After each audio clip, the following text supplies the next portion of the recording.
the first measure of this caring government in this budget that will benefit every single citizen of Trinidad and Tobago.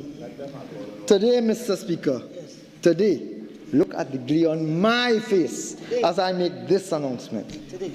The previous PNM government has been unfairly overcharging citizens for super gasoline. On behalf of this UNC government, Mr. Speaker, I wish to announce that in our bid to build economic fairness, the Honourable Kamla Prasad Bisasa has instructed that effective immediately, the price of super gasoline at the gas station pump will be reduced by $1 per litre.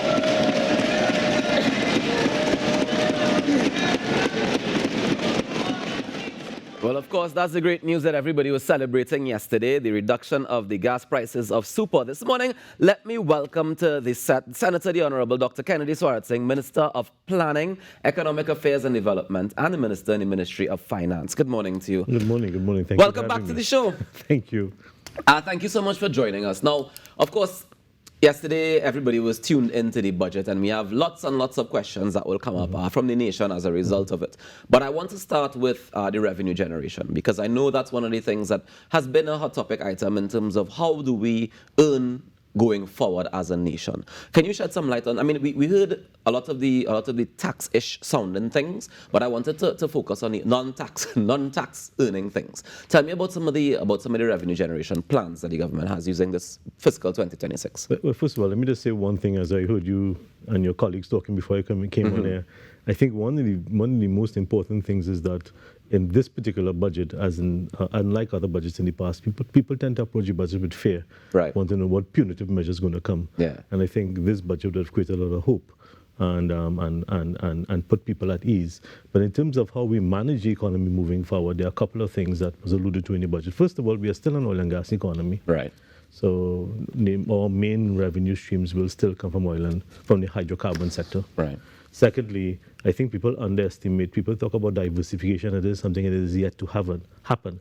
We do have a diversified economy, we just haven't diversified or haven't paid attention to it enough. We do have other sectors that contribute to the economy, but again, not enough. Right. Vis-a-vis agriculture, agri-processing, manufacturing, and so we just don't pay enough attention to it, and we need to pay more attention to it. And the third area, of course, is bringing in foreign direct investment. We need to bring in foreign direct investment into the country.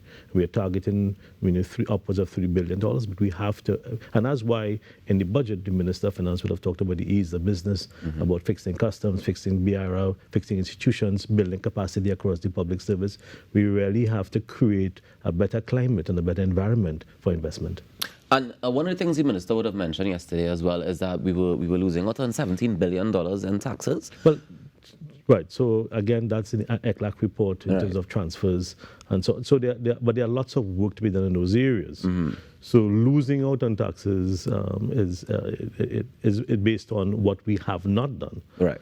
But again, we have to build capacity within BIR, we have to build capacity within the public sector, we have to fix our institutions to be able to tap adequately into those areas. For those of us who may not be clear on what that means exactly, do you mind breaking it down for us? There are two things. I mean, I don't want to go into more technical detail because I don't want to be a technical conversation. Right. But at the end of the day, we do, I mean, in very many ways, whether it be in withholding tax, whether it be taxes on assets in the banks and so on, there are lots of ways in which our country has not benefited from things that have passed through our economy. Okay. And linking to it international best practice, international agencies. There are lots of ways in which we can improve the things that we do. And that's what we are focused on. We are focused on building capacity within the public sector, making sure we have a lot of warm bodies in, making sure that we have the right types of structures and the right types of policies to be able to generate and to trap inputs and throughputs through using, whether it be in the hydrocarbon sector, whether it be in the financial sectors, whether it be in the banking sector, to make sure that we are able to Because what has happened in the past, and this is where I think is very, very important, is that in the past, it seems as if there are lots of ordinary, simple people carrying the weight of economic, whether it be taxation, whether it be any gas prices, carrying more than their fair share, and not benefiting enough from what our country has to offer. That's one of the reasons why you would have heard the Minister of Finance has instructed, based on the Prime Minister's instructions, to ask the CPO to commence, put a new offer on the table for the public sector workers. Because again, that's from 2013 and 2019. So if it's one thing that this budget can be characterized by is a sense of fairness, a sort of bringing a balance, Can I ask about that 10% that we're requesting from the CPU?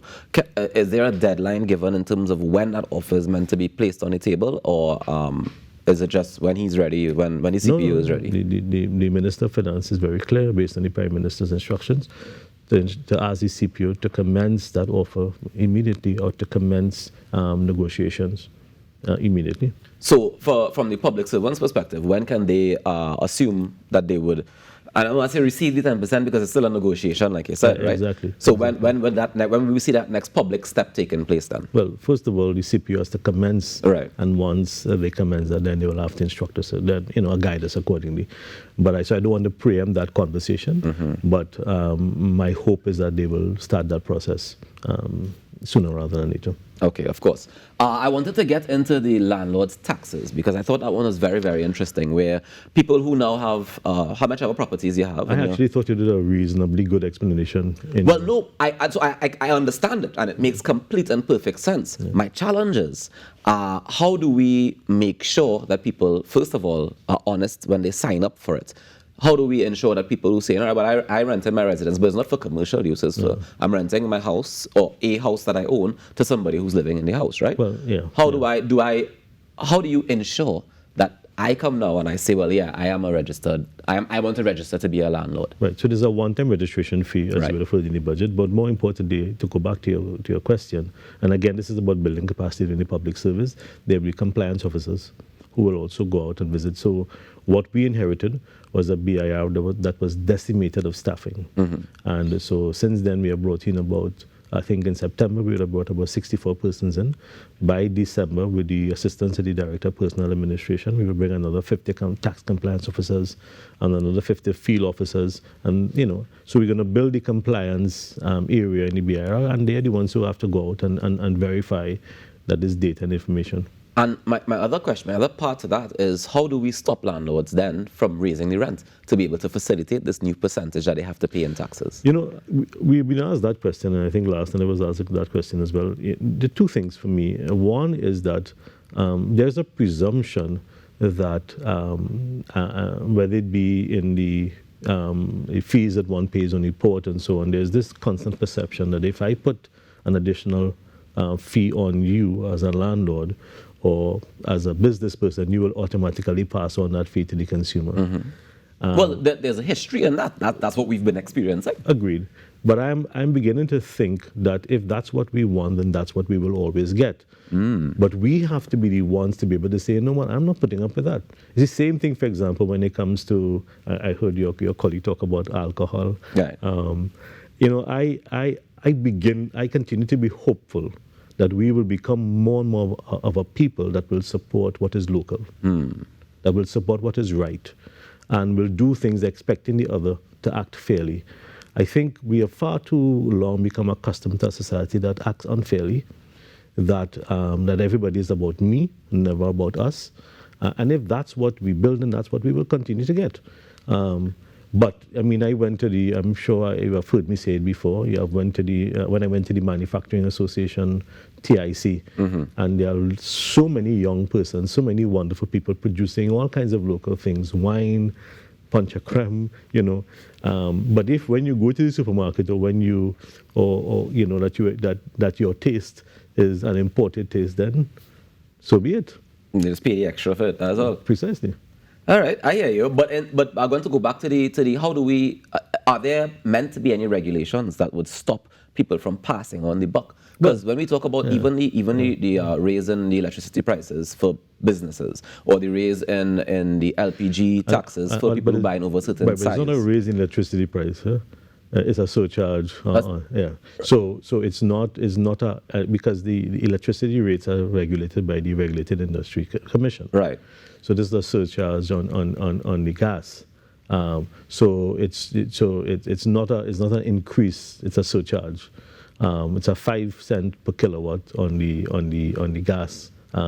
So it's for commercial and industrial companies. Right. But if it is a commercial company and they have to pay more money, right? How do we stop them from passing that on? Again, you see that. So, but there are two things. One is that those things, I mean, there are regulated industries that allow that you go and get relief. Obviously, most of the times, those things are not always as fast as you would like them to take place. But at the same time, I think as consumers, we have to be the ones as well to be able to say, I'm not doing this, or I'm not taking that, or I'm not buying this, whether it be in rental income, in rental fees that one pay, or whether it be in the supermarket or anywhere else for that matter. I mean, I feel like that's easier said than done, because I mean, it's one thing to say that, we ain't taking that, but then you still need to find somewhere to live. You still need to find food to eat, as the case may be. How do we, one of the things mentioned yesterday was the LPG gas, 100-cylinder tanks, for example, would be taxed more. Yeah? But the people using those are people who are oftentimes cooking food for sale.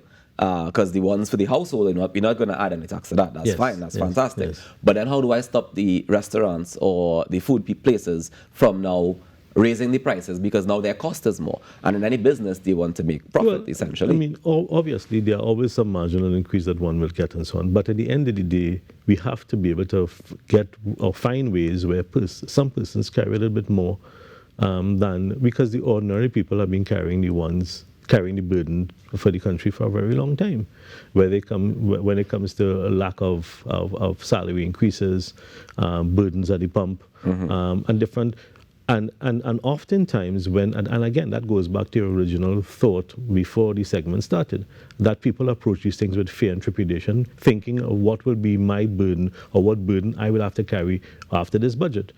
This budget is geared towards a level of fairness and a level of balance. There are persons, but we cannot be in a country where people are making money and generating income and so on, and finding and not being able to carry their fair share. But that's what we've been seeing, unfortunately. And it feels as though oftentimes when we end up in that situation, it just trickles down. So even if, you might say, well, okay, you making plenty of money, so I will tax you accordingly. And what we've seen is that they take that tax, say, they'll pay the tax, no problem. But then the consumer, in the end, is who has to end up paying more money for the service that company is providing. If it is you go to a restaurant, you charge him more, stay home and cook. Stay home and cook. All right, I hear you. Let's jump across to the state-sponsored real estate investment trust, because this is an interesting initiative where we are saying now that the people have the opportunity to be able to benefit from state-owned real estate. Tell us a little bit more about how people can benefit from it. Yeah, well, I mean, it's not a unique concept. We've done in other parts of the world, for example, and it's something that the CEO and the chairman of the stock exchange have been expressing for some time now, that we have a lot of assets, a lot of state buildings that we would have built and so on, that the government will continue to own, but the government we can value that, put it on the stock exchange, because it can generate income and allow people to invest in that. Because one of the things that when you look around, we have not been good at is maintaining a lot of these facilities. For sure. So that's one way of, and then if you think about how many assets we have generated or we have built, and the kind of resources required to operate, to maintain these facilities and so on, and the kind of investments. So it's not as the investments that we make, but investments that we have to keep making in order to to ensure that they remain viable. So there are ways in which we can kill two birds with one stone, generate investments to support these assets and give people a return on their investment. So that's and that has been That has been a wrong for some time now. And we can do it in other areas as well. So real estate is only one opportunity. There may be other opportunities as well that may be generated. Another one is the NIF. NIF, yeah, and Right. UNIF. Now, what's interesting is that I remember in 2018, she wasn't prime, she was the opposition leader then, Kamala Prasad. She said that it was like a Ponzi scheme, or she felt as though it was like a Ponzi scheme. So what changed to be able to say, well, this time around, we believe that this will work with the $1 billion? Well, the two things. One, it's that these investment programs have to be managed properly. And I am very confident that we have the people and the requisite skills in order to do that. And to put it in such a way where, because traditionally, institutional investors are the ones who have benefited from it. Right. What in this iteration we are hoping to be able to accomplish, and the Minister of Finance would have alluded to that in his budget speech, is not just institutional investors, but retail investors. Same thing with the REITs. It's to get ordinary people to want to understand the investment climate, to have the confidence to make the investments, and to allow that investment to be part of their portfolio, so to speak. That we have to become persons or society that focuses well on saving.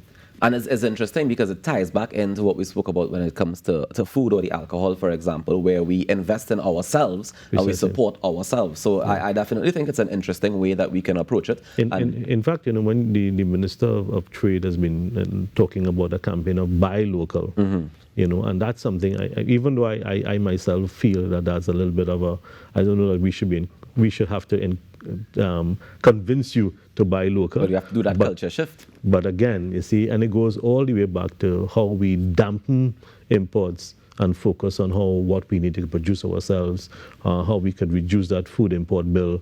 And so those are some of the things that this budget is geared towards bringing about that tangential shift, so to speak. All right. I wanted to shift across now to the increase in penalties for some offences, which include like driving under the influence, and any particular reason for the sharp hike in the prices? Well, I don't know about that sharp hike in prices. At the end of the day, don't drink. Don't drink and drive. Don't drink and drive. Yeah, boil down to that. Or reckless driving. Or reckless driving. There are two things. One, I think, by and large, some of these penalties are self-explanatory. We have to be able to create a disincentive for certain types of behaviors. Right.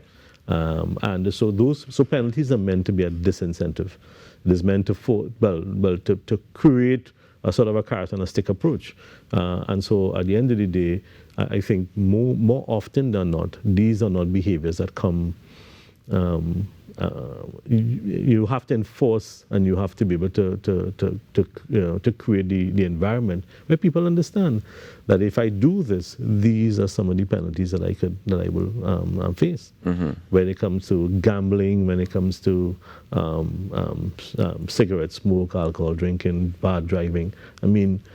We have become a society where some of these things have to be absolutely penalized in a way that will create new behaviors.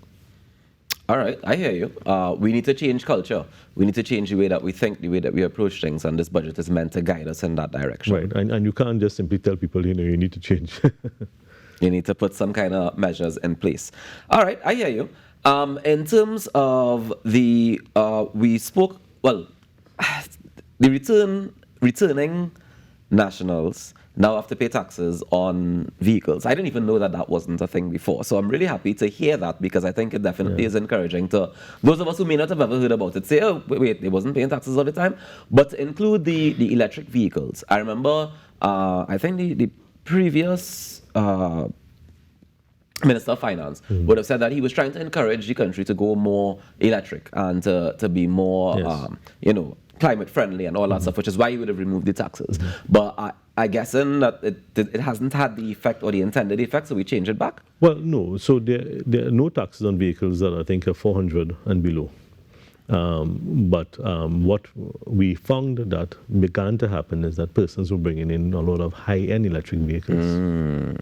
One, and secondly, that I don't know if you try to buy electric vehicle locally. No, I can't afford to. Because even though we took off the taxes and of those vehicles, that the price of those vehicles didn't come down substantially. Actually, in some cases, it remained higher than the combustion engine vehicles. Yeah.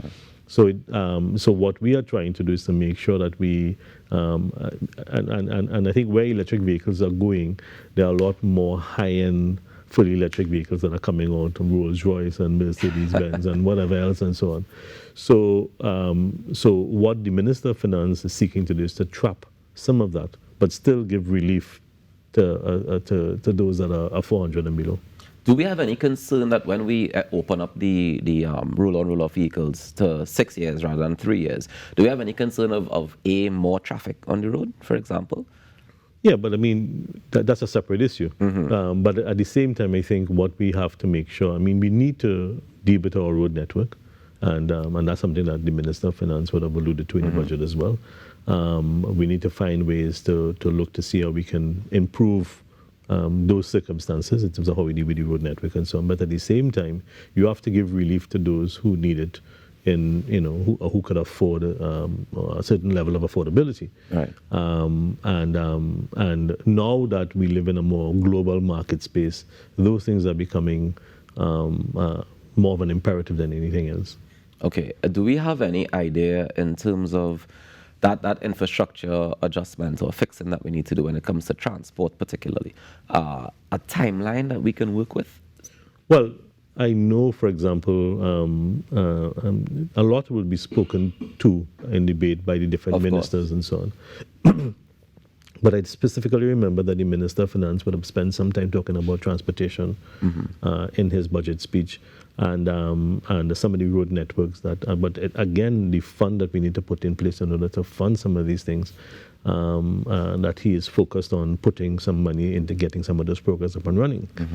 You would have already seen, for example, that and we have an extremely hardworking Minister of Works and an extremely very competent Minister of Transportation, and they're both working in tandem to fix a number of issues when it comes to road, the networking, boots on the ground, looking at ways in which we can continue the evolution of the road network when it comes to the highways in South. So there lots of work. He talked about the interchange, I think, at Macoya as well. So lots of work is being planned, and you will see execution, I think, within the next quarter. Next quarter. All right, lovely. Well, you spoke about the funds that we need, obviously, to be able to fund some of these projects. One of the things that stood out to me was the Women's Health Fund, because that one definitely is a hot topic internationally speaking. But I'm curious as to what would have informed the decision to say, all right, we want to implement this going forward. Well, I want to say something when I do, I try not to be too political in my utterances, but we're in the business of politics. And some of these things have been around for a long time. It is really a travesty of justice. So, I mean, when it come public sector negotiations that have been around since 2013, or when they come to and I have two daughters, period policy, or women's health, or women's issues, and so on. These things have been around a long time. Mercury in cosmetics and so on. And I inherited a lot of those things. Has been there. I mean, a doctor came to see me. Dr. Nance came to, and she talked about going before a committee in Parliament a couple of years ago. Nothing came out of it. And that's one of the reasons why I think this Prime Minister and this administration has made it our duty to make sure and focus on putting people first, and especially women and women health. And making sure that we destigmatize certain types of experiences that women are having. And whether it be our daughters or our sisters or whoever it is, that level of stigmatization, I think, is not something that a developing society should tolerate. Agreed, 100%. Like I said, this is one of the things that stood out to me the most because I definitely encourage it. I also have a daughter, and I completely understand. And I'm like, yeah, this is something that we definitely needed for a while. So I'm very grateful for it. One of the things that I also stood out to me was the single-use plastics and the 5% increase in is it importation of single-use plastics? Yes. Tell me how you see that benefiting us, or is it another thing that's meant to deter us?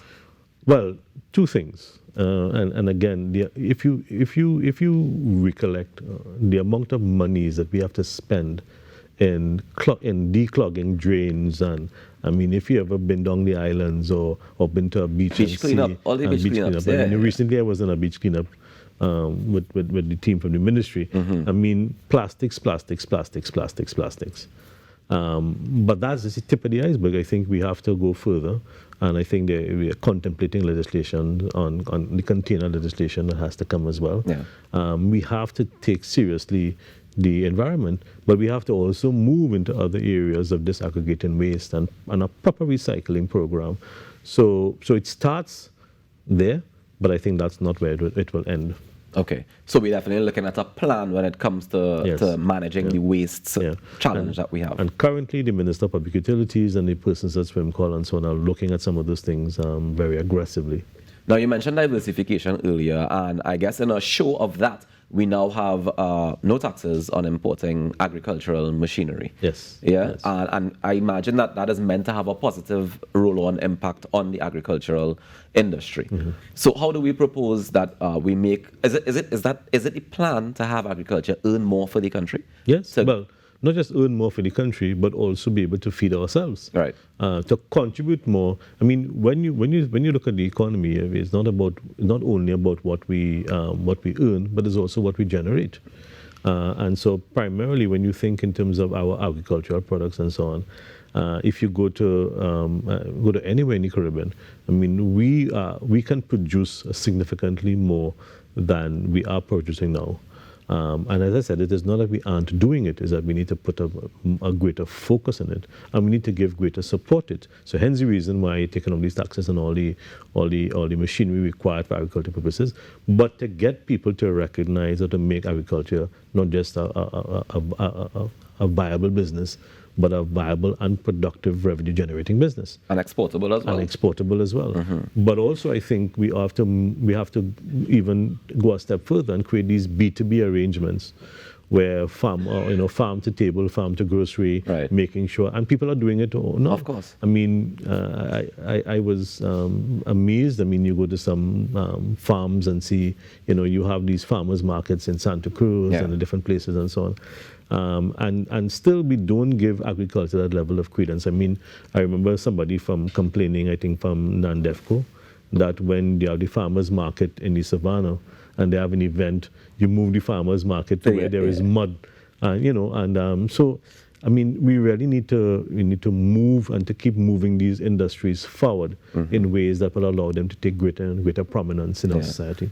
And also to reduce our food import bill as well. To reduce our food import bill. Because that's definitely a way that we can save some money. Yeah. Minister, I want to thank you very much for joining us this morning. I know we only scratched the tip of the iceberg, but of course we look forward to the debates in the Parliament as we get some more details. One of the things that I really wanted to hear more about was the investment into culture.